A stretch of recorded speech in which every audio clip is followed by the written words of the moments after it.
This is still the best damn football show on the internet. Real ones rumble, melon moolage on the mic, watch the whole field crumble. Breaking down the blitz, every play, every struggle. This the hardest in the game. Welcome inside the huddle. Step inside the huddle. Step inside the huddle.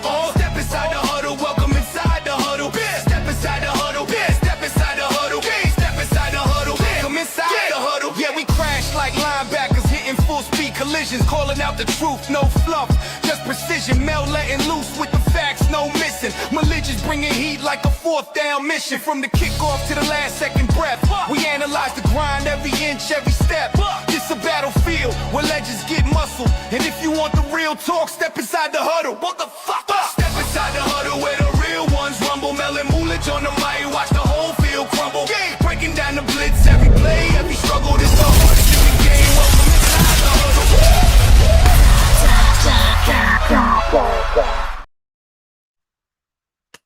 What's good? What's popping? It's your boys. It's a football Friday. Even though there is no football, football season never ends for us. It is literally 24/7, 365. That's what we do out here. We don't stop. We do not stop. We are like 7-Eleven. We are always open. Never closed. Okay. So breaking right before we decided to come on the airwaves. The Las Vegas Raiders traded one Max Crosby to the Baltimore Ravens for 2 first-round picks. Deal cannot go through until Monday, but it's on paper. It's ready to go. Max Crosby is now a Baltimore Raven. We get an extra pick in 2026 in the first round, an extra first-round pick in 2027. Moolich, your feelings, brother. Y'all see I'm in the car already? It's because I was crying in here earlier. That's what was happening. Okay. I had to cry. I had to let it out because yet again, here we go. The Raiders trading away top defensive player for draft picks. All I'm saying is this regime better be the one. Right? Because if we gonna keep doing all this coaching carousel and owner carousel and front office carousel and trading away all of our good pieces, our foundational pieces that we can build off of, this has to be it. Like we can't keep going on these random ass journeys. Like y'all got longer arcs than anime. This is actually crazy, bro.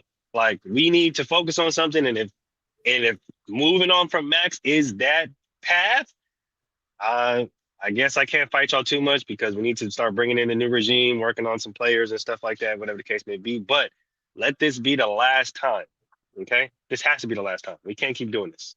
Right. And I'm going to say this. Me and my cousin talked about it. We've been talking about it all week, about should the Rays get rid of Max? What should they do? Yada, yada. And I was on the don't get rid of Max train. My cousin was like, look, if they can get – my cousin's a Raider fan. He said, look, you can get a haul for them. You can get 2 first rounds, 3, whatever it may be. Then draft picks are they're big assets, especially if they're first round picks. So I feel a kind of way, but I also feel like if there was going to be a draft where you was going to get rid of Max Crosby and then you can replace him with a younger pass rusher, this is the draft. Yeah, and that's the reason why I kind of understand it, because it's like this is a really, really talented draft. So I get it, and I see the vision. I just, like I said, I need this to be the last time. Okay, yeah, I need this to be the last time.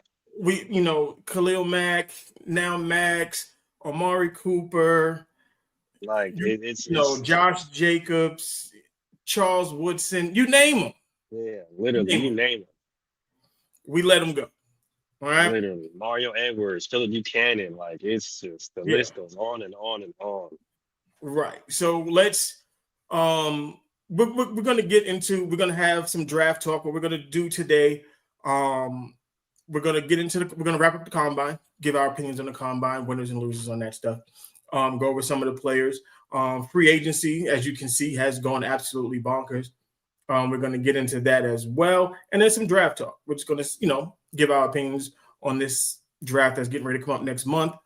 who can go where, all that stuff, yada yada yada. So first, we already got to the Mac stuff, but we'll revisit the Raiders here in a minute because they did some other stuff as well. Let's get to Tom Brady. He said this. WWE wrestlers fired back at Tom Brady for calling wrestling cute. Now, I'm gonna hurt some of y'all feelings, but it's gonna be okay. Don't worry about it. Don't worry about it. Don't worry about it. We're here with the tissue and to console you. Don't worry about it. We're here with tissues and console you because I'm here to let you understand this. And this is all facts. I'm not going to make anything up just to make my argument better. I'm not. I'm going to give you all facts. Now we do it over here. It's facts over feelings. We don't care about all other shit. Okay? Our worst football players are your best wrestlers. There we go. That's how we're going to do that. The guys who couldn't make it to play football, they went to go wrestle. Wrestlers, dudes who don't wrestle, don't go to the NFL. It's that simple. It's that simple. Yeah. It's really just that simple.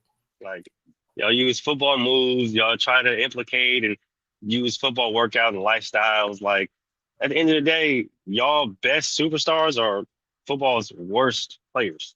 Not saying that those guys couldn't play, right? Because you can watch those highlights. They were pretty good, but they just weren't NFL players. Yeah, they weren't NFL players, and they decided to go to the next, best thing in their case, and would be football, right? And I mean, I get it. You know what I'm saying? A lot of people are going to feel a certain type of way when you disrespect their craft, but it is what it is. Like, we gotta, we're talking about, we're not even comparing apples to oranges here. We're comparing like watermelons to grapes. Like, if we're just, come on, bro, like, come on, like, and I get it, right? Like me and Micah, we're huge wrestling fans. Okay, we understand that the stunts and stuff that they do is not fake, but everything else is scripted. But at the end of the day, yeah, athletic as shit. Y'all are athletic, top of the line athletes for sure.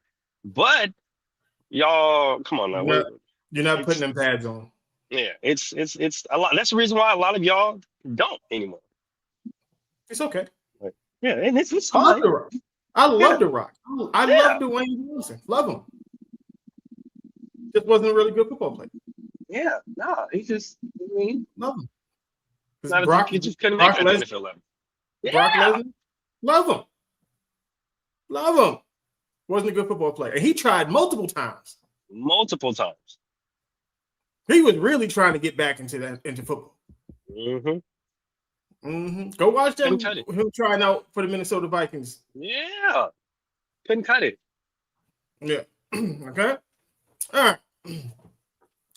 Speaking of getting into football, you know how we do over here. We like to highlight the latest. Not only was there the NFL Combine for incoming rookies going into the NFL, we also had the flag football women's combine. Yes, sir. Highlight some of this for everybody.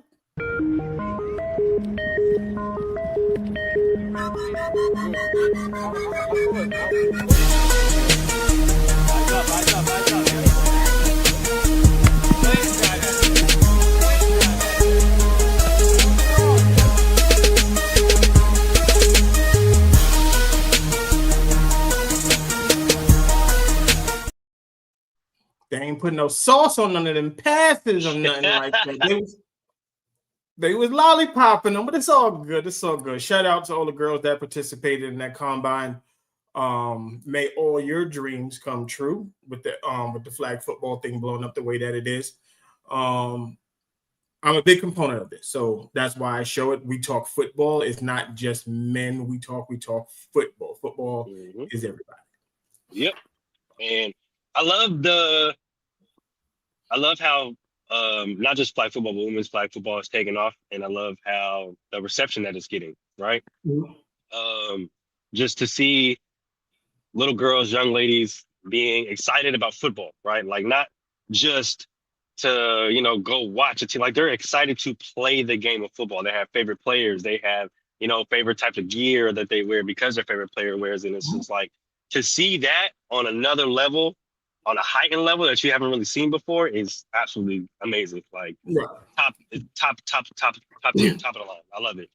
Definitely top tier. And like I said, shout out to them. We'll get into some of the college flag football here when it starts to pick up. A lot of the schools, like ACC schools, have bolstered their programs. Some of the schools out here on the West Coast have bolstered their programs. So there'll be games. We'll cover them moving forward as well. It's like I said, we got the UFL coming up as well. It's a lot of football. That's why we don't give up on football. There's still a lot of football. We football 24/7. Right. And some of y'all, y'all don't keep up with it, but keep up with us, and we'll keep you in connection with all of that. Yeah. Now, speaking with the combine, I'm gonna run down a couple of these, then we'll break down some of the stuff that was happening during the combine.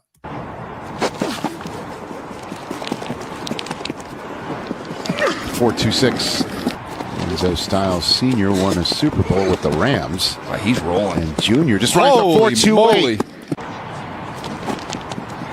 Here he goes. 4.36 is a 4.32.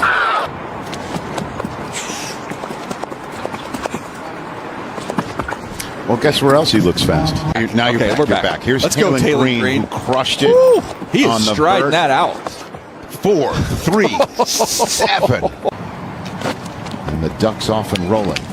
He's flying. Kenyon Sadiq, 4-4 flat.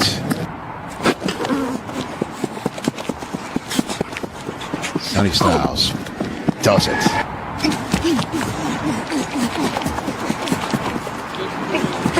Oh, baby. It's a nice start. Look at that split. He got out. Oh, boy. Not real long, but good play strength.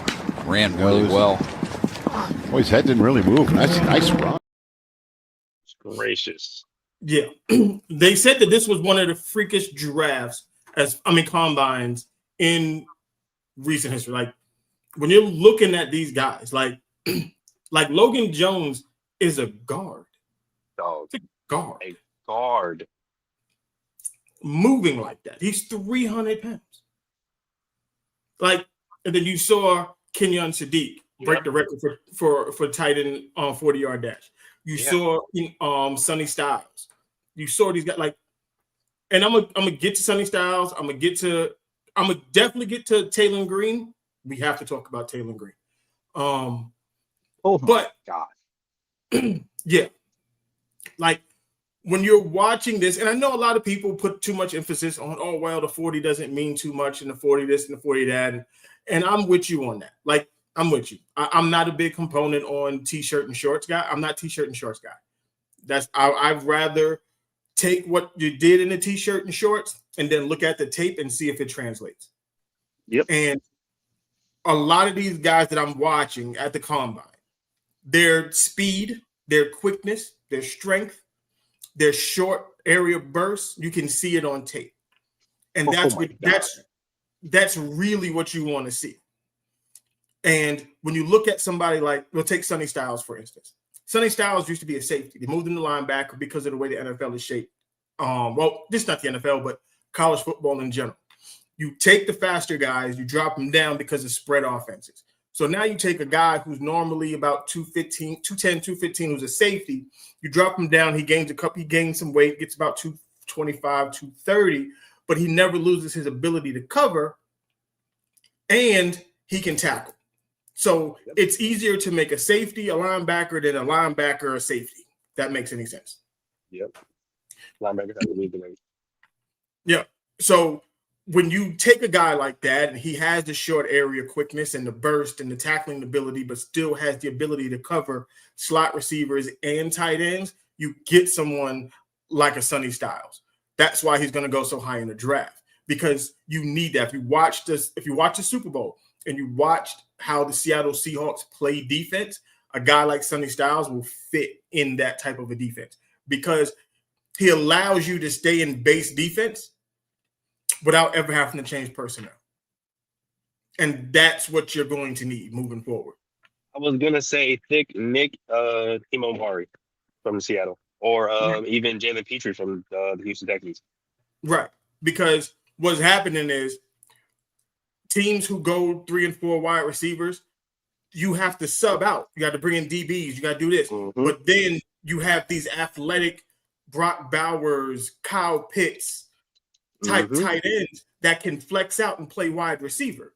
Yep. So if you put a DB on them, they too small. And most linebackers aren't fast enough and can't cover. There you go. So you get these hybrids that can cover and tackle in space. So you can stay in base longer without having to take people out and move here. You can keep your guys. Like if you look, the Seattle Seahawks did exactly what I would have done if I was coaching the league. Kobe Bryant is a cornerback. They moved his ass to safety. They took all their safeties, moved them to linebacker, and drafted a bunch of cornerbacks, and just they don't really have safeties and corners. They have DBs. Yeah, they just have DBs. They literally just have DBs because everybody can cover anything on the field.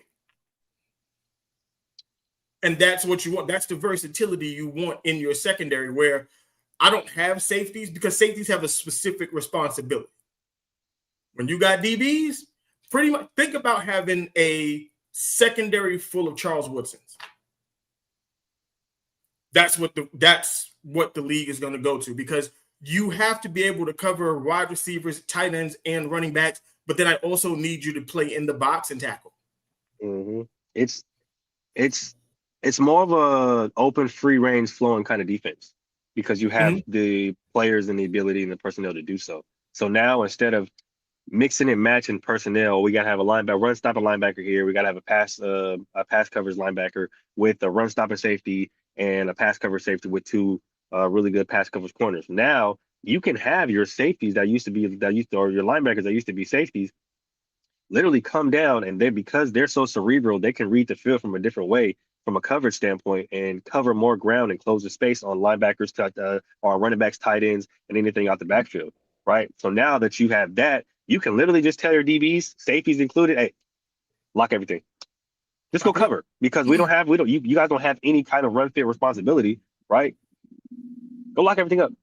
Have fun with it too, because they're not going to complete a pass. Yeah. Look at the Levante Davids, the Fred Warners, the Devin Bush, Devin Whites. What's the kid in Green Bay that I like? Quay Walker. I was gonna say, Quay Walker, who's actually, I think he's a free agent. He's a free agent. Yep. Hopefully he comes to the Raiders. Fingers crossed. Tell me about it. You look at those types of linebackers. Alshear with the Texans. There's a bunch. There's a bunch of those types of guys in the league, and it's going to morph to that because you have to be able to adjust, because the offense can come out in 12 personnel with 2 tight ends. Let's take a team like the Raiders. They can come out in 12 personnel, or the Ravens come out in 12 personnel, but both their tight ends are good enough that you can bump them out to play wide receiver. So now you see 12 personnel, you're going to bring a bunch of linebackers and bullshit onto the field, and then when they spread it out, those linebackers have to cover wide receivers. Yep. And now you're screwed. Yep. And then if you bring in DBs to cover them because they're wide, they're going to shorten it up, bring it in tight. Now they got to start tackling people. But we know how difficult that can be. Exactly. So if you have those types of guys that they call them what is the term that they use? Outside line. It's not outside linebacker. I'm lying. Like a bandit safety, but like I don't know what they would call it like in the actual like NFL. Yeah, it's a term I had, and I should have wrote it down. I was watching it when they was calling it, and I said I thought I would remember, and I can't remember. But you have those guys that are just hybrids. They can play safety, they can play corner, they can play linebacker. That's their job. That's what a guy like Brian Branch for the Detroit Lions.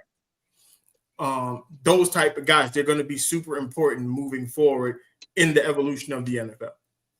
Yep, really important. Just based off their play style and how they play. Right.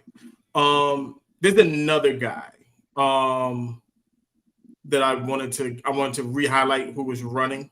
and it's this big bitch. When the announcers say "damn," Mm-hmm. that's a defensive tackle. Mm-hmm. That's defense tackle at 4'7". Mm-hmm. Like that's a big boy moving very, very fast. Very fast. And the thing about it, right? Just to like build on Mel's point from what he was saying last, you gotta understand something. When you have these type of guys, these type of hybrid kind of player guys that takes stress off of other players in your defense, right? Prime example. We're watching the combine, we see these guys, right?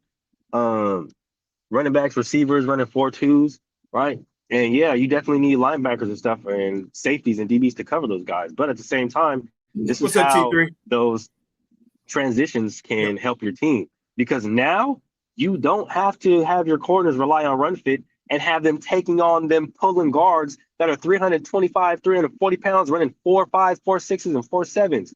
Now you could have linebackers that are not equally sized, but have the strength to kind of sit under those kind of blocks and kind of maneuver around those big guys. You're not having no corner taking on a 6'5", 6'3", 6'2 pulling guard that's 300 pounds and runs a 4.6. No, that's too much. There's too much coming at you too fast. It's craziness. And like, I guess this is probably the first time we can honestly look at it and say that the players are bigger, stronger, faster. Yeah. I don't know about stronger yet, because I still think the guys from yesteryear was definitely still faster. Stronger. I would say faster and more athletic for sure. Yeah, but I still think back in the day, I think the OGs got them on strength. Yeah. Because the strength is still there.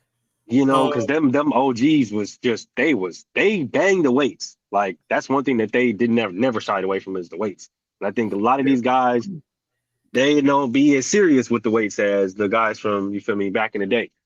Yeah. Speaking of the evolution of the NFL, we got Kenyon Sadiq, tight end out of Oregon. He's a monster. Like monster. I just want to know what he was built at. Was there 40 time or vertical performance that was most impressive? Yes. Okay, you said, was there a 40 time vertical performance that impressed you? Yes. I'm gonna get to who that is. We actually go get to him just in a little second. I'm gonna get to him right after this. But Kenyon Sadiq was one of those people that impressed me a lot, because for him to be the size that he is, 6'3", 6'4", I think he is, 230. 6'4", 230, 240. Yeah. Running 4.4. Come on, bro. What are we running doing? A 4.4 at tight end is nasty work. Like, and he's big. He's solid. He don't miss the gym at all. No, what are we doing? That man. Yeah, he's built like a specimen. And you know, we don't use that word a lot. Yeah. Like, oh my God, where did they build that man at? Bro, when I saw him, I was like, there's no. I didn't know what he was when I saw him on the field. I'm like, what the fuck is he playing? Oh, that's what I was like, bro. A tight end? I said, you're lying to me. You're lying to me. There's no way. I thought he was like a real diesel tackle or some shit, because he just big. Like, he's massive. And then when he moves, I was legitimately shook. Like, wait, why? How? Where are you from, bro? Like, what lab were you created in? There's no way you should be moving like this at that size. Nah, man. And he's got good hands. He's good. He's mobile. He's quick. He's all of the things that you wouldn't think someone that size would be. Oh yeah, good hands, great footwork, freaking athletic, strong, a great center of gravity. Even though he's a bigger stature, oh my gosh. Yeah. I'm curious. Oh, I'm curious to see where he ends up going, because I'm like, there's certain teams I don't want him to go to. No. You're absolutely correct to have that feeling, because I'm 100% on board with that. He cannot go to certain teams. No, I do not want to see him go to Kansas City replacing Travis Kelce. Yeah, I would legitimately have a heart attack that day. No. Okay, I'm gonna get to who impressed the shit out of me, and I'm pretty sure this is the same guy that impressed Mulej as well. To answer your question, T3, it is this kid.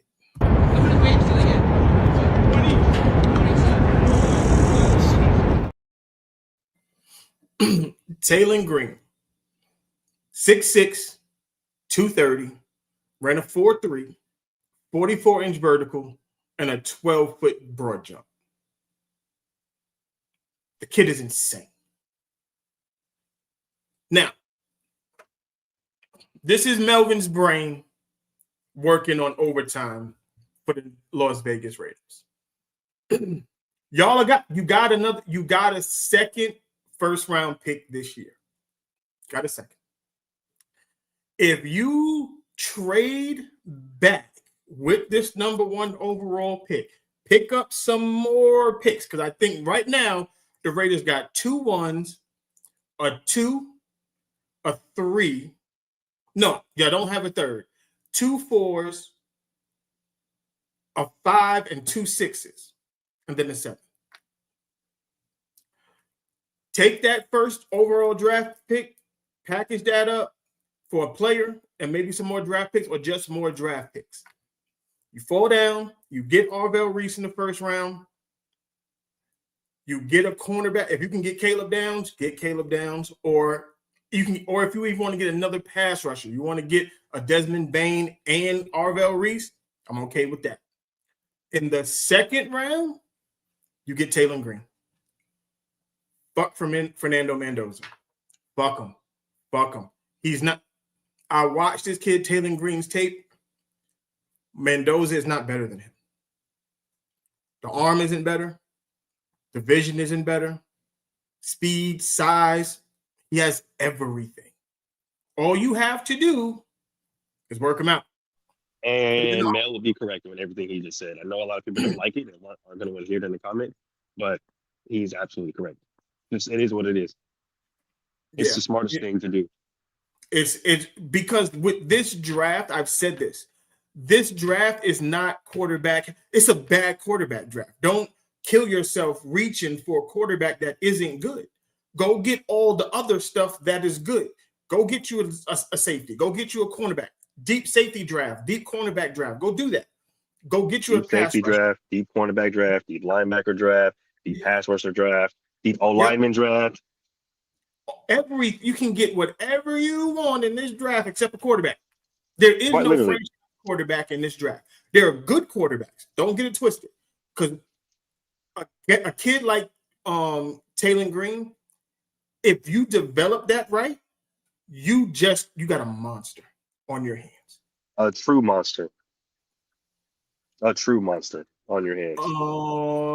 Would you think Tom Brady with the Raiders could see more talented QB past Mendoza? They did it last year. I would hope so. Yeah, they did it last year. We passed on multiple talented quarterbacks last year. Yeah, this is very true. To sign Gino and to re-sign Aiden O'Connell. Yeah. And it's crazy because the 2 quarterbacks that we drafted, we ended up cutting them. Yeah, that is true. So, like, at the end of the day, yeah, I do see that Tom Brady and the GM and the new head coach, I do see them kind of like, hey, yeah, we might be able to, or we might forego this magical Heisman pick that everybody thinks is supposed to be this franchise saver to load up. And that's been my plan for the whole time, right? I would load up. I'm not even sweating the Heisman. I'm not sweating Fernando Mendoza. I'm not sweating none of these quarterbacks in this draft. I'm loading up on offensive linemen. I'm loading up on defensive players. I'm loading up on receivers. If we're gonna sit up here and talk about bringing a quarterback in, then we have to get him some weapons. We can't just sit up here and act like the Ashton Jeanty and Brock Bowers are gonna take him to the promised land. No, I like Deontay Thornton. I like Jack Bash. I like Trey Tucker. I like Cedric Jackson. He's a star. Like, we got to figure out. This is my plan for the Las Vegas Raiders. This is not a good quarterback draft. So don't worry about that. You can get a quarterback in this draft. You don't got to get a quarterback number 1. Mm-hmm. And this is my plan to fix your quarterback problem, at least for 1 year. If Derek Carr is serious about coming back, hire Derek Carr. Immediately. Draft you a quarterback in the second, third round, whatever you're going to take. Taylor Green in the second round. Let him sit behind Derek Carr for a year. See what happens this year. Because if you still have a high pick next year, got Arch Manning coming out next year. And you got 2 first-round picks. See what I mean? Talent's only getting better coming out. Yeah. And then next year's quarterback draft, way better. Way better. Way more quarterbacks to choose from. Even though Arch is going to be the crown jewel of next year's draft, there's going to be a bunch of quarterbacks in that draft. So yeah, you let Derek Carr groom whoever the hell you bring in this year. Because if it's Taylor Green, who I would take, if Taylor Green pans out, you don't need to go get a quarterback in next year's draft, and you still got 2 first-round picks. So then you can go get a number one. Because shit, for all we know, Jeremiah Smith might come out next year. Mm-hmm. And if you got 2 first-round picks and you can go use those to go get Jeremiah Smith, go do that. So you got to be smart with these picks moving forward. Mm-hmm. Raiders, don't be dumbasses. Yeah, and we got to understand, first and foremost, if this league has showed us one thing, it's that second, third, fourth, fifth chances, mainly second chances, are important and then can save your franchise, right? Or can help your franchise win, right? We've seen it legitimately for the past 3 or 4 or 5 years. So if we're going to sit up here and try to put all of our marbles and everything into one person, which I, like Mel said, I don't think we should do, then we have to understand what comes with that territory. We're going to be trash. We're going to be horrible. We're going to struggle. There's going to be a lot of things that's going to go wrong.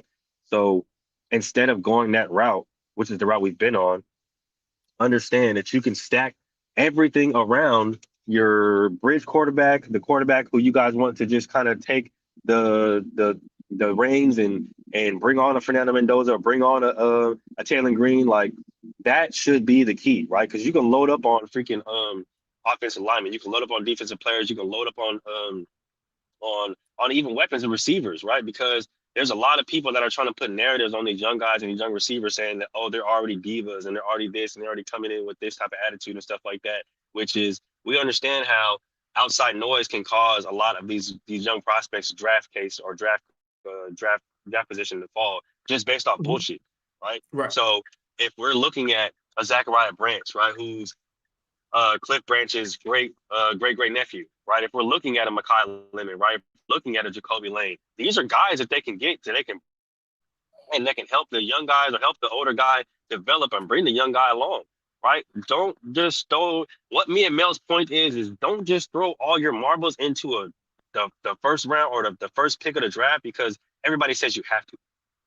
Because you don't have to. You can literally do this strategically, stack up everything around the quarterback position, wait, and then get your guy. We've seen it happen. Because look at who won the Super Bowl. Look how stacked the Seattle Seahawks are at wide receiver, at running back, on the defensive side of the ball. And Sam Darnold is a mediocre quarterback. He's a decent quarterback. He's not Lamar. He's not Josh Allen. He's not, and I don't like Josh Allen. I'm just using Josh Allen because y'all like Josh Allen. All right. He's not one of those guys. So if you surround a decent quarterback with elite talent, you can go win. Mm-hmm. So this doesn't have to be a rebuild for the Raiders. It doesn't. It doesn't. It really doesn't. Because you have the pieces, the foundational pieces to make something happen and to have not a quick turnaround, but an okay turnaround to where you guys will be right in the middle of the pack. And with a few more pieces, the following year, y'all can be at the top competing for a Super Bowl. Nobody thought the Seahawks nor the Patriots were going to be where they were. Especially, and I literally said this, legitimately said this after week 1 of this season.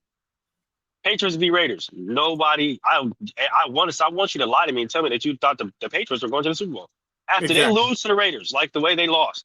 I want y'all to sit up here and be like, yeah, no, the Patriots are going to the Super Bowl. That's a guarantee. Look at that game. Hell no. Nope. Look how quickly the Bears turned around. Like, this can happen very fast. It does not have to. It doesn't have to be this. Oh well, it's going to take 5-6 years to. No.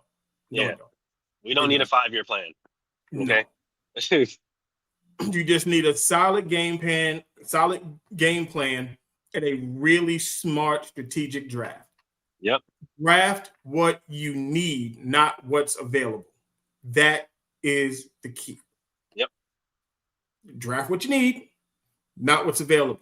That best available player bullshit gets you burnt every single Every time. every time. It's legitimately probably never worked out for the team that's actually drafted the best available player. Yeah, draft what you need, man. Draft what you need. And the Raiders need too much to draft Mendoza at 1. Yep. Like you don't need to do that. It doesn't make any sense. You got to fix that secondary. Even though I like Jerry Porter, not Jerry Porter. What's that boy name? What the hell's that freaking name? There's Stokes, and then It's Porter, but I can't remember his first name.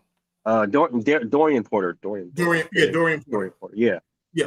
I like Dorian Porter. He's a good young cornerback. He's going to get better. Yeah. But you're gonna have to get 2 more. You got to get 2 more corners, and you got to get safeties. Got to get safeties. Got to. Absolutely. VJ Lane. Remember the name. Yep. VJ Lane. Yeah. Remember that name. Yep. There's a lot of good safeties in this draft, and the Raiders got to come back. They got to come back with one of them. At least one. At least one. I would love Caleb Downs, even though they're talking about he had a torn meniscus or some bullshit going on. Yeah, they said he had a torn meniscus or partially torn meniscus with a degenerate something of another. Yeah, but it's degenerate ACL. Yeah, so I'm like, I don't know about if I want to invest in that bullshit. Even though I love Caleb Downs, but there's other guys that other good safeties that's going to go. Another guy who's on nobody's radar, regardless, even though he showed out at the combine, Lorenzo Styles. Thank you. Crazy.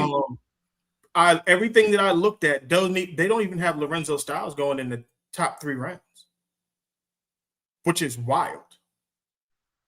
Where you have a kid that ran as fast as he did, jumped as high as he did, as strong as he is. Doesn't make any sense. But again, I'm looking, and I know I say a lot of Raider talk. We're Raider fans. I live in Vegas, so it's going to be a lot of what I think the Raiders should do. If I was the Raiders, I'd find a way. I would get Sonny Styles and Lorenzo Styles because those are positions of need, and you're capable of getting both. Mm-hmm. Kind of just like last year, where we could have had the perfect draft, but they chose not to. Right? They effed it up some way, shape, or form. It says some teams might be putting it out there so they can draft Caleb Downs. I don't know. I don't see. The thing is, I don't know who said I just read the report. I don't know who said it. Yeah, I was gonna say I didn't really see the name behind it. Right, I didn't. The report is out there. Right, and it's the same thing with the Mekhi Lemon thing. And they talking about, oh well, his demeanor was odd, and why would you do that? You know who I'm going to talk about next week. I'm going to put this out there right now. Coach JB.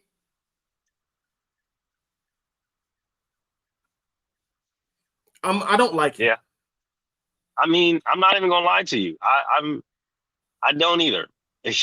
I don't either. And every single time he opens his mouth, he shows exactly why he's not coaching right now. Exactly. So I'm going to address him next week. So y'all want to tune in for that. I'm gonna get all the stuff that I need for him because he's a complete idiot. Yeah, we're gonna cook Coach JB for sure. And because he said some things about Mekhi Lemon that I just didn't like. Sometimes a kid's personality is a kid's personality. It is what it is.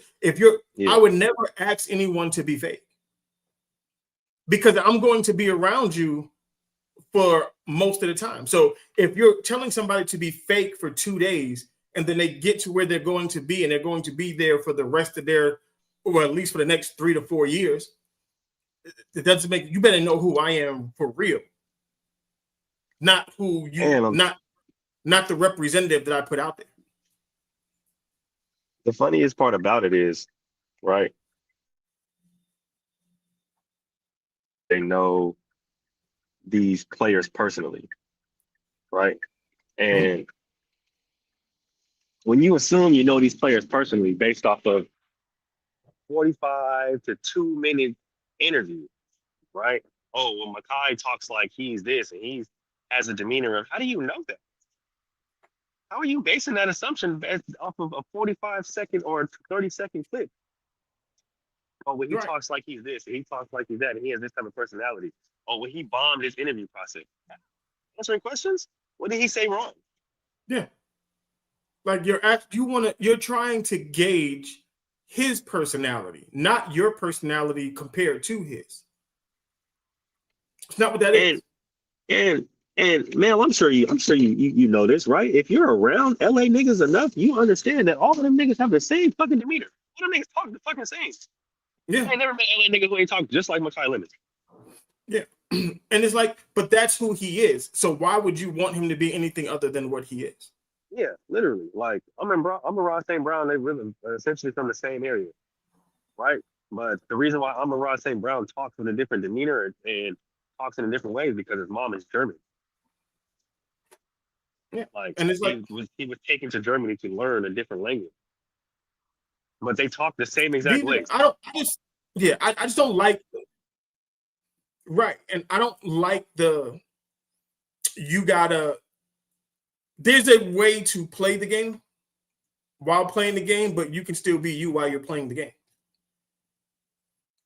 This notion that you want people to switch who they are, that's never going to work, because the real you is going to come out at some point.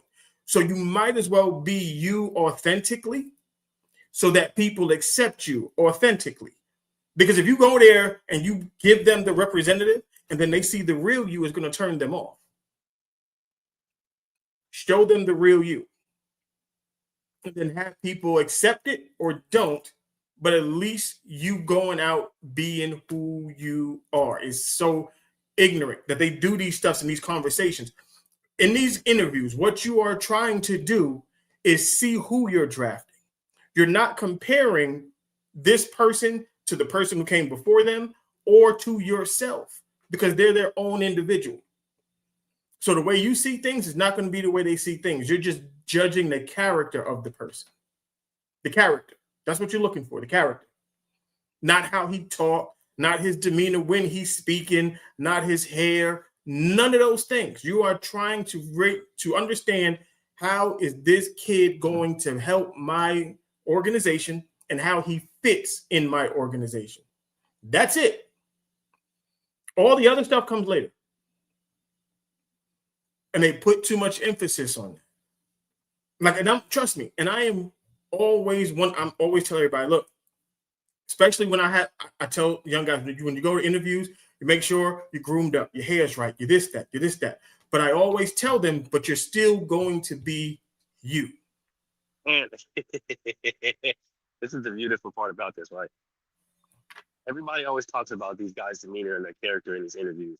But at the end of the day, we're football players. Mm-hmm. This isn't no fucking this isn't no CEO meeting. I'm not going to sign a major business record. Like, no, nigga, I'm a football player at the end of the day. Y'all know what y'all signed up for. Y'all know exactly how we are. Y'all know exactly. I don't understand how when people expect prospect or educational or super highly intelligent answers out of football players, especially when they ask these guys, who are your top 5 receivers? What type of fucking question is that? And then everybody judging him off that. Oh, well, did you hear how he said it? How did he say it? By listing off his favorite receivers in the league? Like, come on, bro. What are we doing here? Are we gonna sit up here and talk football, or are y'all gonna sit up here and bullshit me for 5 minutes and then try to critique the way I talk? Like, yeah, we did. They just tried to do the same thing with Shador. Oh, he came in with the hat backwards and with the headphones on, and only to find out that wasn't true. And this is the reason why I've been arguing back and forth with people in my comments on Instagram. It's because, oh, well, Makai Lemon's draft stock is falling because he doesn't know how to interview. No, man. Didn't y'all say the same thing about Shador? Y'all said the same thing about, oh, well, Shador came in with this and this and that, and Jackson Dart came in with a suit and tie, and he was ready. Like, none of that happened. No, Jackson Dart came in with a gold chain or diamond with chain. With a gold chain, a diamond chain, bust down. Yeah, like he came in the exact same way. Yeah, VBS is in the grill with his hat actually backwards. Right. They told him to take it off. Like, come on, bro. Like, that's the thing. Like, y'all say all of this stuff. Like, y'all are expecting these football players to do the same. Like, y'all aren't expecting these football players to sit up there and try to legally kill each other on the field every single fucking Sunday. Like, and the thing the thing I don't like either is that they conduct the interviews after they come off the field. Yeah, dog ass tired. Like, oh, I probably want a snack or some juice or something, and y'all sitting here asking me questions and like, come on, bro. I just don't like the fakeness, right? The fakeness is what always will get me because, especially because we I know we're gonna get to them next week, especially coming from one like a coach JB, because nigga, we done seen your ass cuss out plenty of motherfuckers. We done seen your ass almost fight your staff. Bruh, I'm frying him next week, though. Your claim to fame is calling motherfuckers bitch ass niggas and all kind of like, come on, bro, what we doing? Stop this shit, dog. I'm frying him next week. Like y'all put so much on these young cats and these young players, expecting them to come out of college when you don't do it. When none of y'all do it. That's like us. That's like me telling Mel, nah, you can't be up here cussing and all kind of shit like that. And I'm up here cussing like a fucking sailor on the damn show. That doesn't make any sense because when we get into those meetings, when we get into the field time, when we get on the field, when we get into those crazy moments, are you guys gonna want a quiet, closed off Makai Lemon who don't say shit? Or are you guys gonna want a ball player? You're gonna want the dog. You're gonna want the dog at the end of the day, bro. Like, I'm not sitting up here telling my player to be timid and none of that shit, bro. Like, I don't care how he answers no fucking questions. How do you play on the field?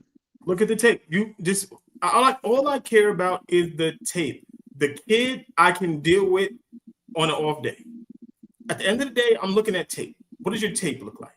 Yes. What can your ability do? You feel me? And if you're not outside hitting on women, getting them fucking accidents, driving drunk, or whatever the case may be, causing DUIs, I can handle whatever the fuck else that comes. We can sit there.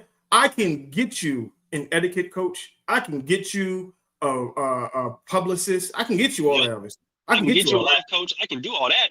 You feel me? That's easy work. That's easy. What's hard is finding a dude that's going to be able to perform every Sunday. Exactly. On a consistent basis. Like everything else we can fix. Oh, and I did write it down. They call them off-ball linebackers. Makes sense. Yeah, that makes sense. That's what they call them. I did write it. I didn't think I wrote it down, but I did write it down. Okay, let's get to free agency. A lot of stuff, a lot of moving and shaking, a lot of people getting released. Geno got released. Kyler Murray is about to get released. I don't know if he actually got released yet.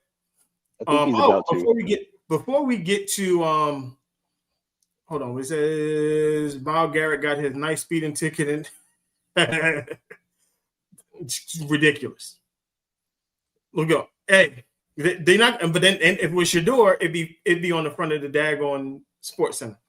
I'm just saying though. Let me tell y'all again on how the NFL does not care about the NBA. This is just this is my pettiness I'm gonna throw in here. The NFL, so the NBA thought that their marquee matchup, the Nuggets versus the Thunder, was going to be the shit on primetime television. And then the NFL draft happened. And it swallowed that shit up. Killed it. Destroyed it. Kids running around in t-shirt and shorts got more ratings than the NBA marquee matchup. Just so we know who's king in these sports land.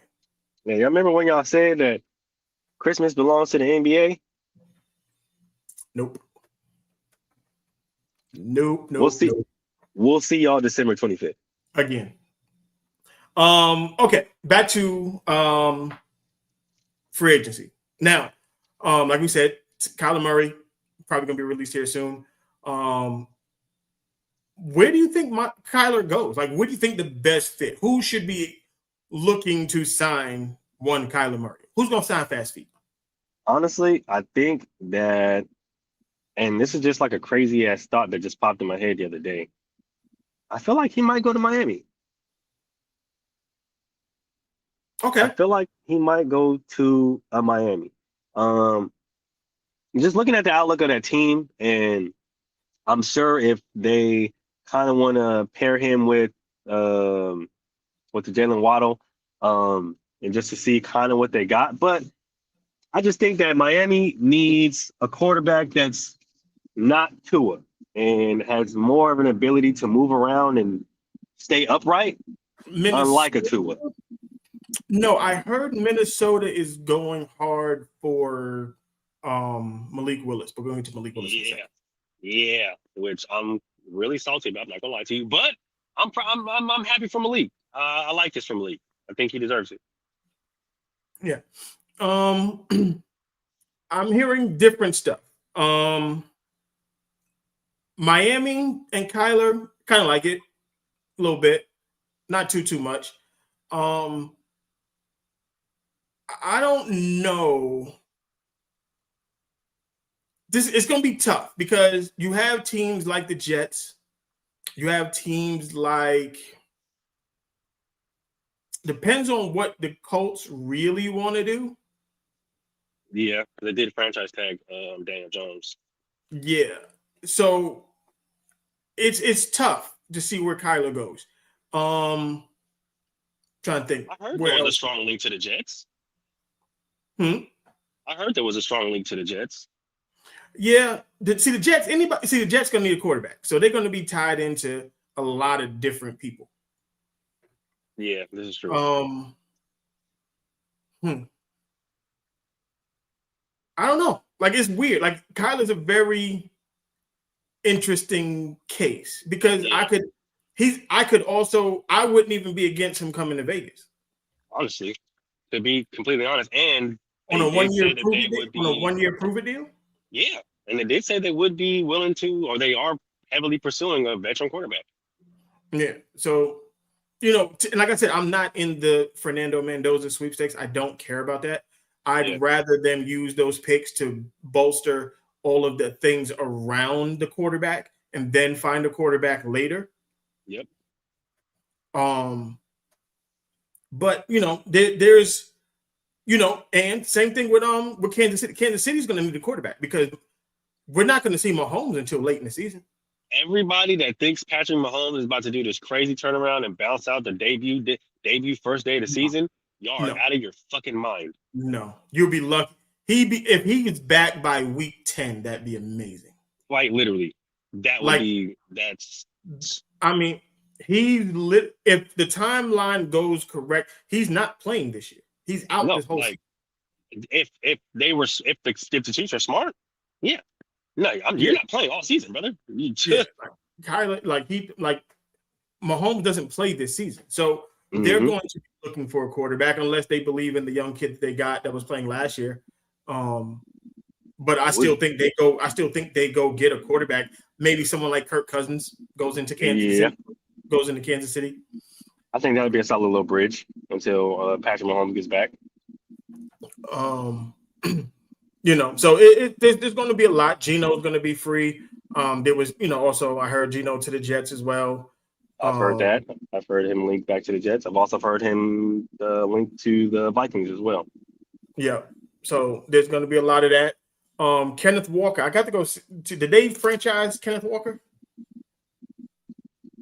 No, they didn't actually. He's going to test free agency. That's nasty. Come to Vegas. Crazy work. Come on over here to Vegas. And Clint said that he wants a two-headed backfield. This is exactly what we were supposed to do last year with Raheem Mostert and Ashton Genty. Did not happen because of Chip Kelly and Pete Carroll. So I'm inclined to think that if Cliff wants his Super Bowl winning running back, Super Bowl MVP running back, he might fuck around and get him. I'm not gonna lie to you. Have that kind of double header to where, K4 can teach Ashton some things about being in the league. Yeah, I'm trying to see right now.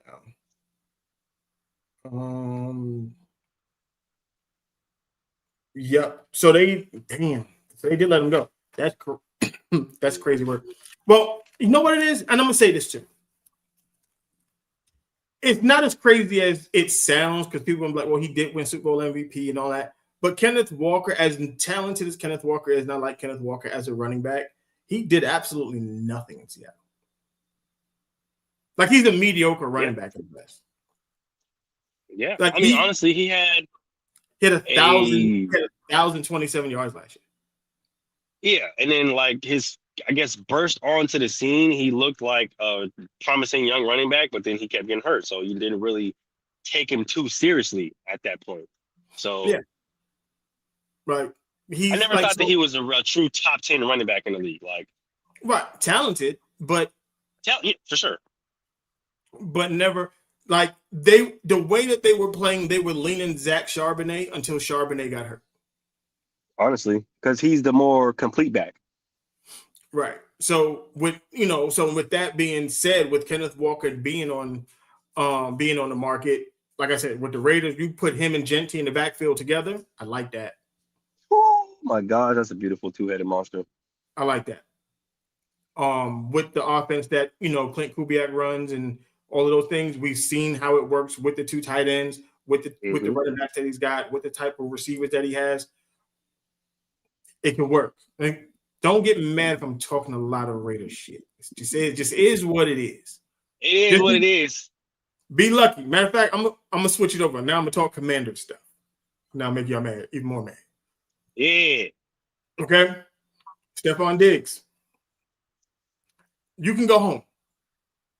You got two options. You can go to Commanders, which I would be super duper happy. Or you can go to the Ravens, who need you. Okay? They just got Max. You add Stephon Diggs to that Ravens offense. You give Lamar a solid number one wide receiver with Zay Flowers, with Rashard Bateman, with Mark Andrews, and that running game. You got something now. You got a reliable receiver on the outside. But I also think you should go to Commanders because you, Terry McLaurin, and Debo, I like that for Jaden. Like that a lot. I like that a lot. Yeah, I like that too. I ain't gonna lie. So, but either way, you need to find your way back to the DMV, brother. Find your way back to the DMV, get back home, get your life right, because it's a mess right now. And go win the Super Bowl. Either way, I'll be happy. If you win it in Baltimore, you win it in Washington, I'll be happy for you. Either way. The DMV has a special place in my heart, so we good. It's my second home. Well, third home. You need to stay away from the BBL bandits, Stephon. All right? Stay away from the BBL bandits. Stay away from them rappers. Well, Stephon didn't fold in the Super Bowl. They didn't give him the ball. I was going to say they barely targeted him. He only was targeted, maybe about – I think he was only targeted one time in the first half. Yeah. He's not Sammy Watkins. That's a totally different thing. Sammy wasn't good like that, though. Right. Like, there was never a point where we thought Sammy Watkins was him. Yeah, nah. I know everybody tried to make it seem like that coming out of Clemson, but no, Sammy was never good like that, and he never stayed on the field, ever. Yeah, no. I would never put him and Stephon Diggs and Sammy Watkins in the same conversation. I would never. Look, the routes aren't the same. The speed isn't the same. The hands aren't the same.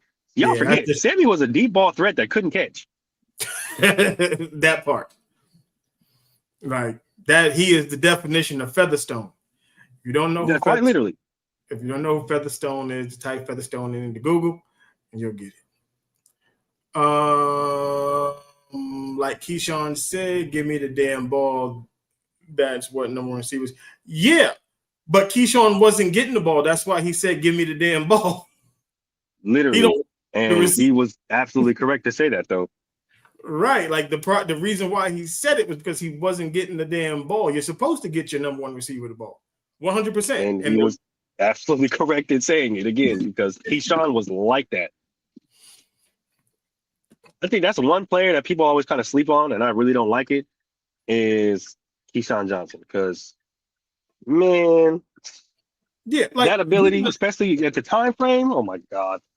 We have to do that's what we're going to do. Because it's that time of year where we just have those types of conversations where we talk about the Keyshawn Johnsons of the world. We talk about even though I hate Brandon Marshall when he's doing podcast stuff, I loved Brandon Marshall when he played football. Like, I feel you. People don't realize how good Brandon Marshall was as a football player. Like, when we have these top 10, top 15 wide receiver conversations, his name doesn't come up enough in those conversations. He gets disrespected a lot. He gets disrespected a whole lot, and it's really actually crazy. I like Eric Moulds. Eric Moulds was a dog. A lot of people don't even know who Eric Moulds is. Yeah, I was going to say, a lot of people don't even know who Moulds was. Moulds was different. Yeah, but I'm still taking Keyshawn over Eric Mose. I'm not taking. I ain't gonna lie. I'm still taking Key over Eric. I ain't even gonna lie. I like As Eric Mose nice a as lot. Eric was. As Eric Mose is one of my favorites as well. Growing up watching Eric Mose play. What's crazy is But- Mel actually brought up Eric Mose, I think a few weeks ago on Yeah, the show. yeah. Like I like Eric Mose. Like legit. Like we have to go in the Wayback Machine and bring out some of the old guys.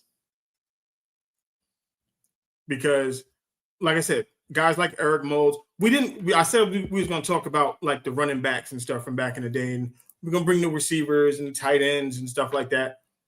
You know, people forget about Kellen Winslow Jr. and Jeremy Shockey. We're going to bring those names back. That first crazy white boy tight end. I thought Gronk was different.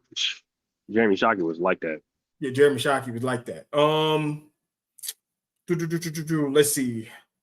What other free agency news was there? Kirk Cousins. DJ Moore got traded to the Bills. Moore got traded to the Bills. Kirk Cousins got released. Joe Mixon got released. That was kind of crazy. I'm not gonna lie to you. Oh yeah, that's right. Freaking Joe Mixon got released, and then the Texans signed. They traded for David Montgomery. Yeah, they traded for David Montgomery. Tyler Decker, he basically told him, you either restructure your contract or you're gone. He said, well, peace, we out. So look, the Raiders need a left tackle. This is true. We were just talking about where Kyler Murray could go. Moo thinks the Dolphins would be a good landing spot for him. I think wherever he goes, I think it's going to be a 1 or 2 year prove it deal. So wherever he goes, it's only going to be a short-term contract, just so that he can prove who he is. So those teams are going to be the Dolphins, Jets, maybe Kansas City, just to fill in for Mahomes until Mahomes comes back. The Raiders will probably look into him. Let's see who else is out there that might need a QB.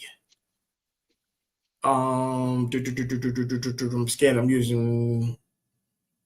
I don't know, because I thought Deshaun might hit the market, but they restructured his contract, so Deshaun's not even leaving Cleveland.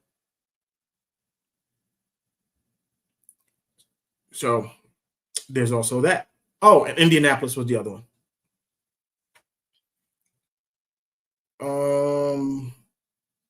Let's see. Cam Curl, he resigned with the Rams. The Rams also bring in the corner from the Chiefs. What's his face? McDuffie. Not the Chiefs. The Rams brought in McDuffie.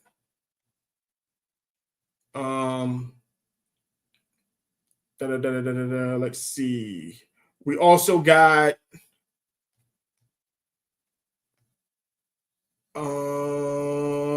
Mike Evans. Now, this is another thing.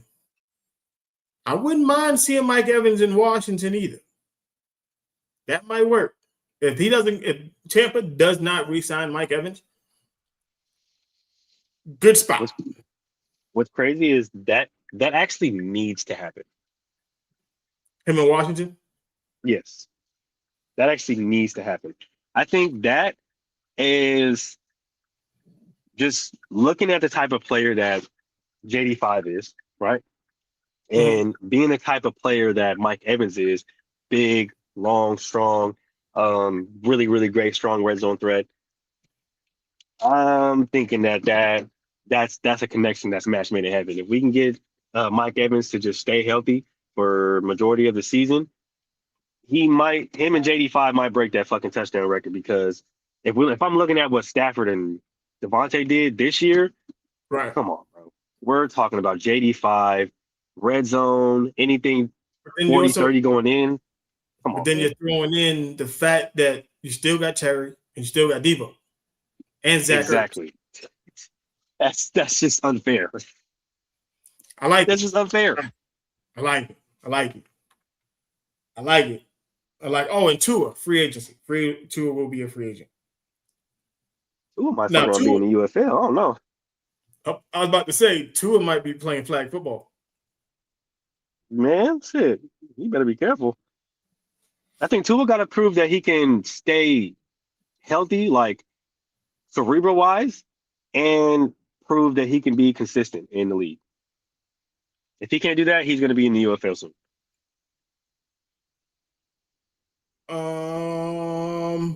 Rumbles, because I'm reading this report right now. Rumbles that Khalil Mack may also sign with the Baltimore Ravens to reunite with Jesse Minter. I'm going to tell you this right now. You put fucking Khalil Mack and Max Crosby on the same damn defense with Kyle Hamilton, I'm slapping everybody. Everybody. That's insane. I would legitimately probably pass out. That's insane. You're going to put Khalil Mack have to pass out. And fucking Max Crosby with fucking Roquan Smith? Come on, dog. Come on, man. Come on, man. If y'all put it like this, I will not. There will be zero excuses for the Baltimore Ravens at that point. At that point. I don't want to hear a single word about nothing. Pretty much, I don't want to hear nothing. Especially on the defensive side.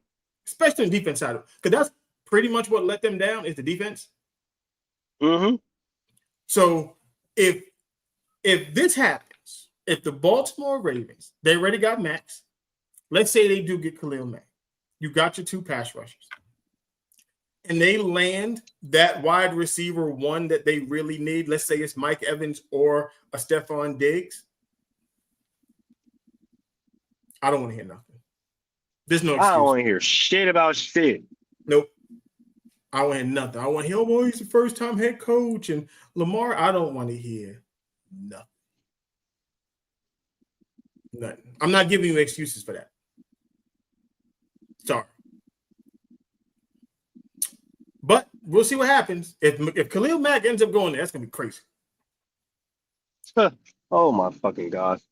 That's nuts. I mean, they would have no reason not to. Like, no reason not to win. You have every single reason to win. Yeah, because I'm reading it right now. It looks like it's going to happen. That's crazy. That's actually insane. It's very insane. I guess we'll find out next week. All right. That's what I mean. We're gonna get into more of the free agency stuff as the time goes on. Just see if there's any big ones. I really don't care. Let's talk about the Malik Willis of it all, because I guess everybody has a problem with Malik Willis. Your boy Care Bear had a problem with it. Doesn't believe that Malik Willis should get a contract that's going to pay him around $30 million. And I'm here to tell people this. You are what somebody's willing to pay you. Mm-hmm. Whether you think he's worth that or not, if a team is willing to pay him $30 million to be their quarterback, then that's what he's worth. You ain't got to agree with it. That's not a crazy contract either. Not no more. No. So, like Malik Willis is a guy I'm going to say it again, to the Raiders. But he's going, like a lot of teams are going to be throwing contracts and money at him to get him to be their quarterback. He's the number one quarterback in free agency, and that's including Kyler Murray, Kirk Cousins, Geno, all those guys. He's the number one. He's the young guy. I think he's like 25 or 26. Mm-hmm. Oh, like 2 or 3 years removed from being drafted in the first round. Like, he's still a very young quarterback. And what's wrong? And that's the thing that the problem I had with Care Bear's take. What's wrong with the contract? He thinks he's not good enough for that. And I'm like, well, Kirk Cousins wasn't good enough for none of the shit that he got, but he got it. Geno definitely wasn't good enough for a $180 million quarterback. Yeah, Geno definitely wasn't worth what we paid for him. Literally, that's highest paid player on the fucking roster. But that's what happens with this market. The quarterback market is overblown. And I think what needs to happen, and it needs to happen soon, we've overvalued. We need to self-correct.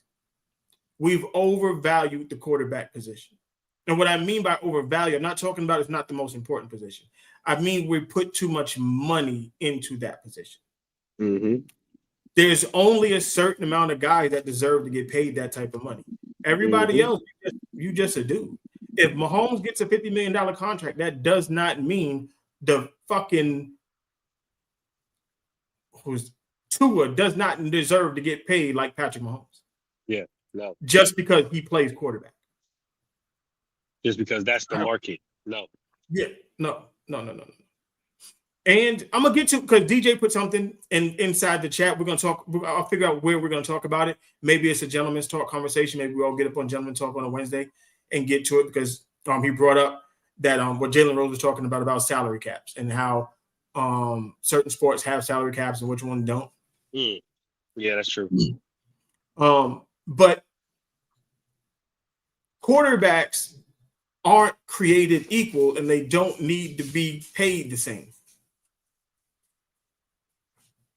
Because the value that Mahomes, Lamar, Herbert, Allen, Hurts, those guys are completely different than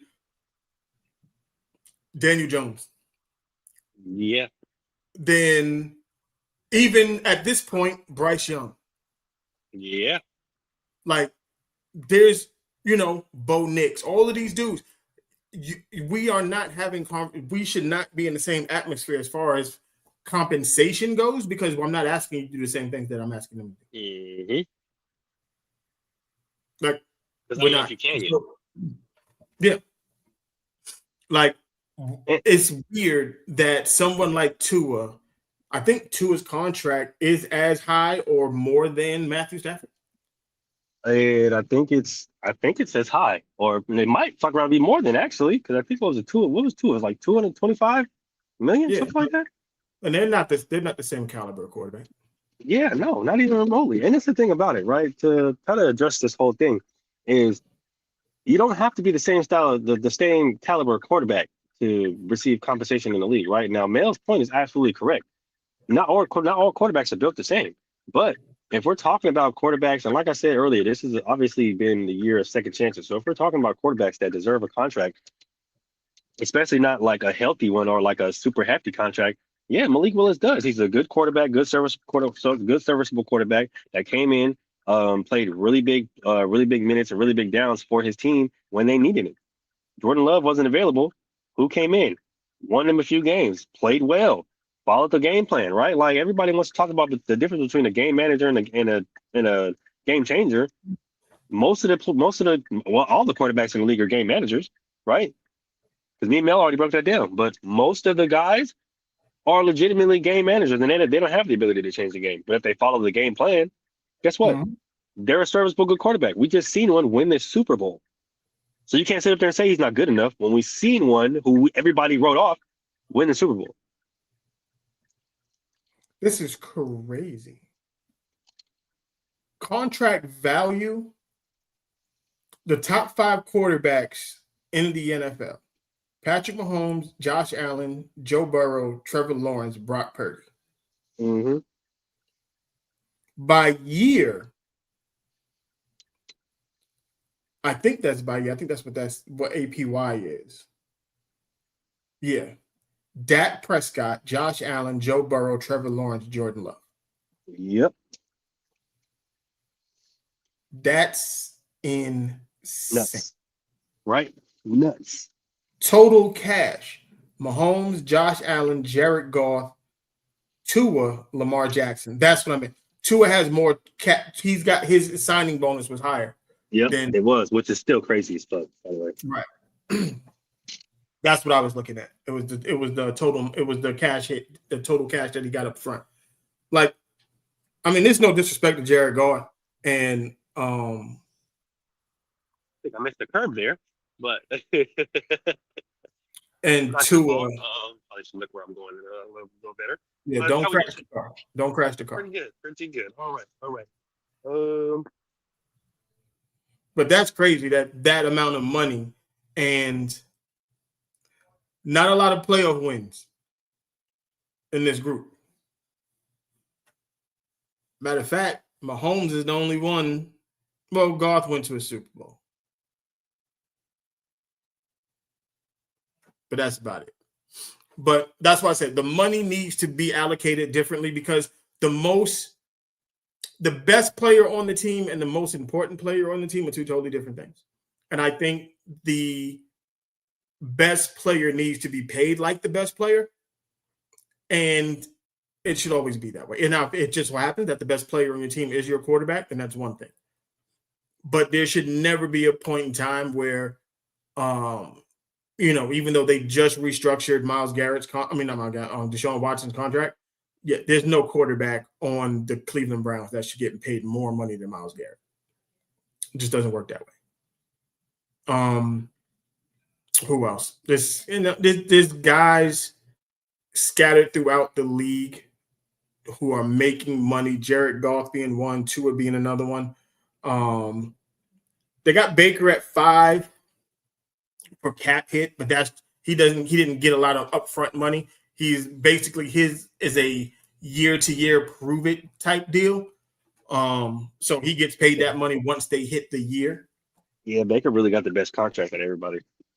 Well, the Bucks, I guess, got the best situation. Right, because it's a year-by-year thing with him. They didn't pay him any upfront money. Like they didn't pay him a lot of upfront money. The Brock Purdy deal is nuts. Jordan Love. But like I said, these are a lot of guys who haven't proven anything in the league, and they're making a ton of money. Yep, and the team that's paying them all this money is fucking up because just like how Deshaun Watson and just like how the Chiefs do every single year to free up cap space, even though the cap money, the cap hit is gets larger, right? You're still gonna have to restructure that contract to sign players that you want to play, that you want to pay, and that you want to get on your team for your team to be successful. Right, They paid Patrick Mahomes all that money, end up restructuring. Joe Burrow too, end up restructuring. They just restructured Deshaun Watson's contract to free up $80 million. Yeah, like the reason why Trey Hendrickson can't get paid is because you're in essence you're telling the dude who always plays, we can't pay you because the motherfucker who never plays, we paid him too much money. Mm-hmm. Like that's literally what you're saying. Like, yeah, and we that's paid that guy too much and expected him to save us, but he couldn't save us, so now we can't pay you. So now we can't pay you. So now he got to go somewhere else, and now everybody's going to complain. Well, the Bengals suck, and what's Joe Burrow supposed to do? Take less money. That's what Tom Brady did. Yep, I was going to say that's what Brady did. We always wonder why Brady was a Super Bowl champion 7 fucking times because he took pay cuts. There's a reason why people were making fun of Brady for him making less than his wife. Yeah, and why he didn't care because he was winning Super Bowls while he was taking pay cuts to get to get the Randy Mosses, to keep the Gronks of the world, to keep that defense intact. Right? That's how you be successful. So just like how I sent Mel a clip of Josh Allen saying that why wouldn't I sign based off of $5 million? Like I got all the money that I need, I got everything that I want. Like $5 million isn't gonna fucking make that much of a difference, right? And they're comparing it to the Dak Prescott contract. Yeah, and like, what would you rather do? Would you rather make a boatload of money and lose, or take less money? Because we're talking, and this is crazy because I don't make the money that they make, so I can't count people's pockets. But I also understand that there is no big difference between you making $40 million and $50 million. Yeah, like because taxes going to eat most of that up. You better off just staying where you at and at least have that money go to somebody who can, a left tackle that can help you, a wide receiver, running back, defense back, something else to help you get to the point where you can win a Super Bowl. Because this is how my mind always works. You're going to make more money if you win the Super Bowl. If that's the goal, right? That's what we are. That's how my mind works. Endorsements that's where you make, that's the long money. Man, endorsement deals. That's the long money, right? Brand deals. Yeah. Brand When deals, commercial deals. When you are a champion, you make bread. Yeah. Everybody wants you to promote their stuff. Y'all remember when everybody was making fun of Baker Mayfield because he had more commercials than touchdown passes? And now when Baker signs with all these other different teams, including the Bucks, to where he can take minimums and not really worry about it, that's why those Hulu commercials paid a lot. Yeah. Like Patrick Mahomes and them State Farm commercials, trust me, them shit's gonna run forever. Yeah. Yeah, that's why Andy Reid had to get in on that chicken. He said, wait, what? Oh, yeah, no, run that in. Yeah, like your contract money, you're going to make. Michael Jordan, just understand this. When the Bulls won 72 games, Michael Jordan wasn't even a top 30 paid player in the NBA. Michael Jordan was making $4 million a season. And he was going for his 4th championship. He told ownership straight up, don't worry about me. Make sure everybody else get paid. I get paid more money. This is how they got the Rodmans and the Tony Kukocs and, et cetera, right? That's how they were able to bring those guys in, right? And for everybody wondering, this is the reason why Tom Brady left the Patriots and went to the Bucks. Yeah. Because what happened was, especially with the NBA shit, the league stepped in and told Jordan he had to stop doing that. Yep. Because he's the best player in the league, and we can't have the best player in the league not making no money. It's messing up the CBA. Because all of the other players was asking for dumb money, and they was like, well, shit, Jordan only getting paid $6. Like, why am I going to pay you $20 million and this nigga's making $6? The GOAT is making $6 million. And you want 25? Get the fuck out of my face right now. Yeah, get out of my face. It was fucking up the CBA. That's why his last 2 years, the Bulls had to pay that nigga $30 million a season. Yeah. On top of the money that he was already getting from endorsement deals and his shoe brand, his shoe deal already. Yeah, like that wasn't a Jordan thing. The league stepped in and was like, bro, you gotta get more money. Like, yeah, you have to pay him because now you're fucking everything up. The ecosystem. We can't keep niggas at bay long enough this long. I'm sorry. So understand, it's like when you're trying to, like, the recipe to winning is making sure it's like a manager is only as good as the people he manages. You singularly are not a good manager unless the people you are managing are good. A good quarterback is only as good as the people that are around him. That's how that works. This is true. So the more talent you can put around you, the better you are going to look. That's just how it goes. Yeah, you need unfortunately. Talent. Yeah, and that's football. Yeah, you can't absorb all the money and then ask where's the talent. You inquire too much money. When you're capped, when you're 37% of the cap and you're the quarterback, that's too much. Way too much. And you can't be surprised as why your defense sucks, or why you guys don't have receiver help, or you don't have a running back help, or why you guys can't sign any good offensive linemen, because who's going to want to come play for a minimum, knowing that their quarterback, the guy who they're supposed to be protecting, and the guy who's supposed to be their teammate and supposed to be winning with them, is taking all of the fucking money. Right. And understand, like, the salary cap goes up every year. That doesn't mean your salary has to go up every year. That just means it opens up money so we can go get some other shit. Yeah. That doesn't mean go in there and renegotiate. Let me go ahead and get $10 more million. Nah. Take that $10 million and go sign a lineman. Take that $10 million and go sign an outside linebacker. Take that $10 million and go sign a kicker. I don't know.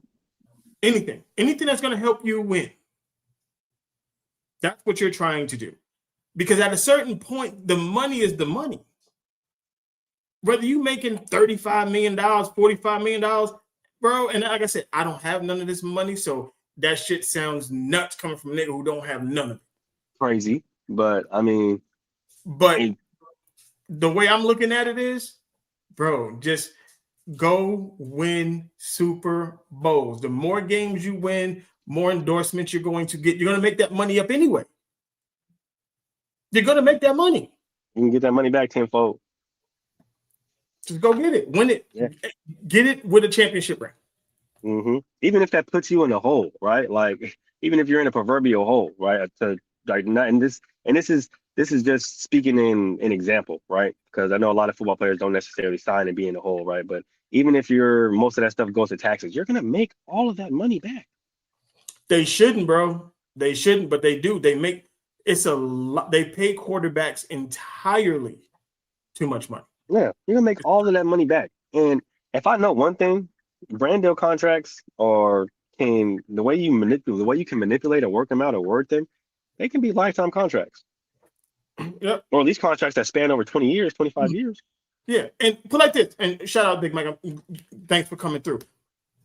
Patrick Mahomes did a deal that I agree with.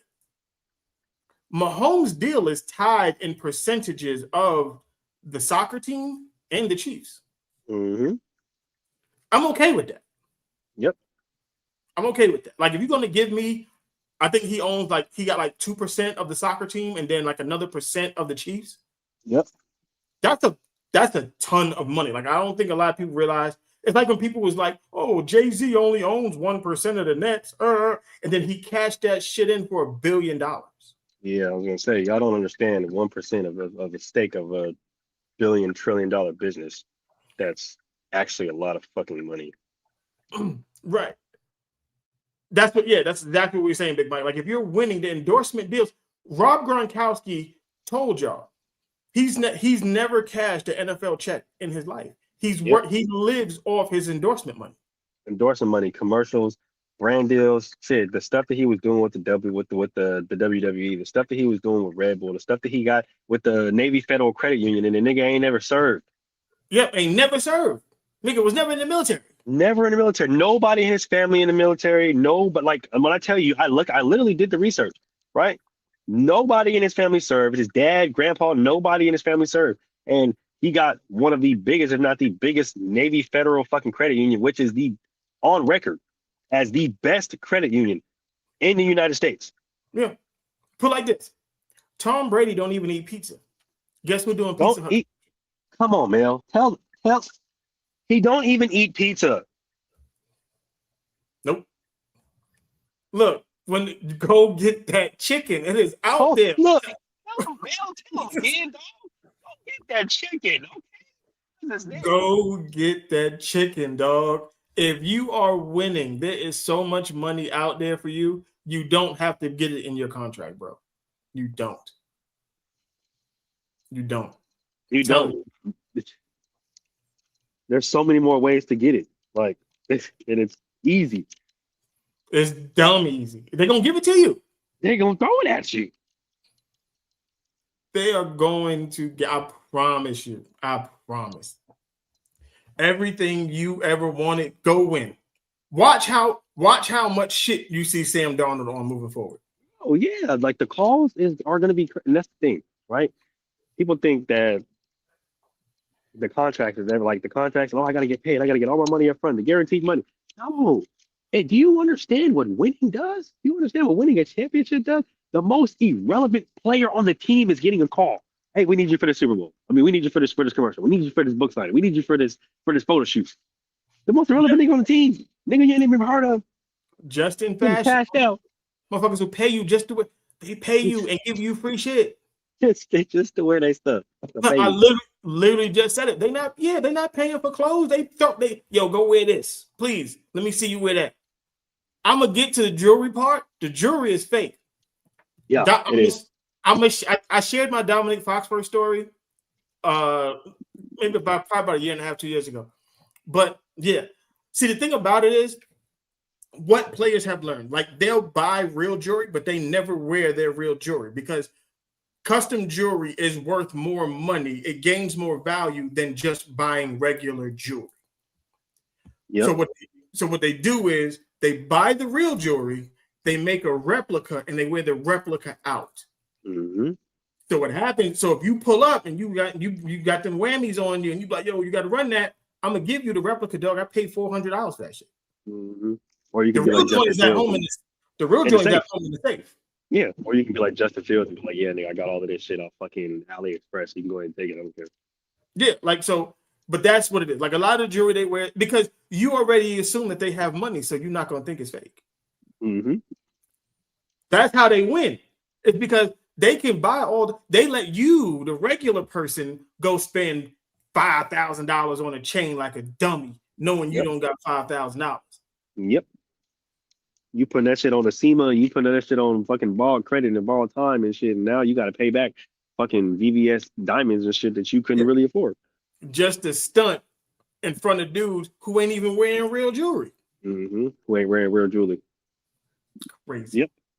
Insane. Right. That's next level work. That's next. What they're doing is their advertisements so that you go buy the real shit. Yeah. That's how that works. That's That's $1 million worth of game, and we not Gillian Wallow. We not Gillian Wallow in the slightest, but that's $1 million worth of game. Just picture McDonald's. How they pay those people to, you know what I'm saying, eat the burgers, and oh my God, and that burger looks so crazy, but when you get the burger, the shit trash.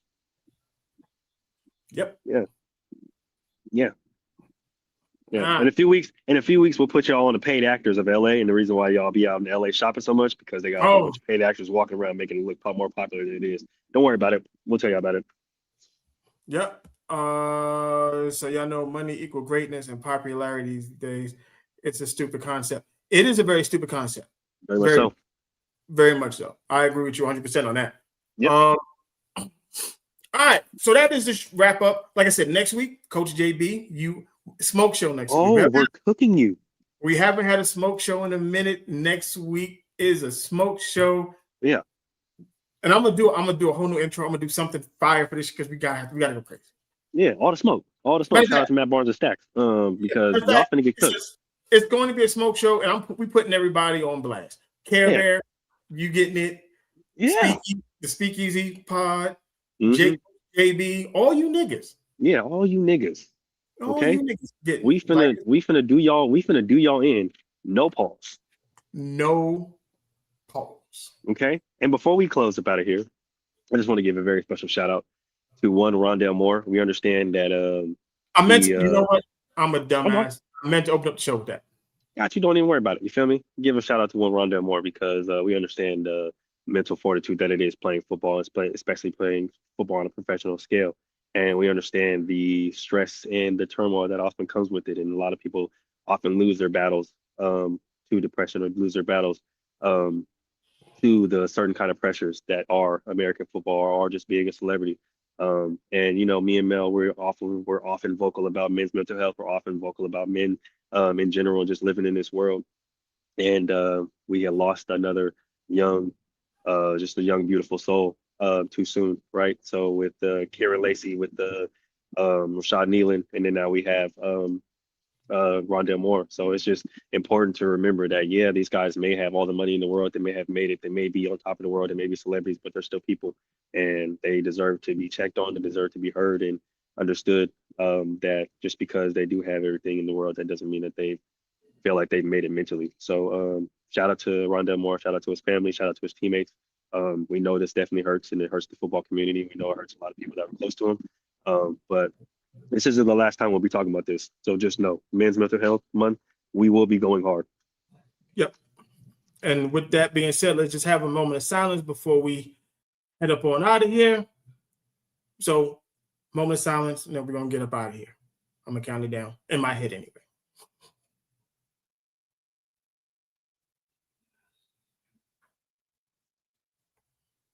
All right. We'll see y'all next week. Yeah, turn it up, let it ride. It's the wave of the nation. Hot need live radio, future of vibrations, music streaming, entertainment. We the dream teaming, sports talk, fire, and the mic stay steaming. If you looking for the culture, we the spot. No lie from the sideline, sports with a stat. Yeah, come on, push your button. Push the goddamn button. Push the goddamn button. Yeah, that's the rapper we done cooked up to play. Inside a hood where the drip don't fade. Big vibes only when we step on the mic. Breaking down the game while we talking that. Hit follow if you rockin' with the style we bring. 5 stars on deck, let the podcast sing. We slide out smooth like a route run plane. Inside the huddle, too fresh, too mean. catch y'all next time. Same swag, new scene.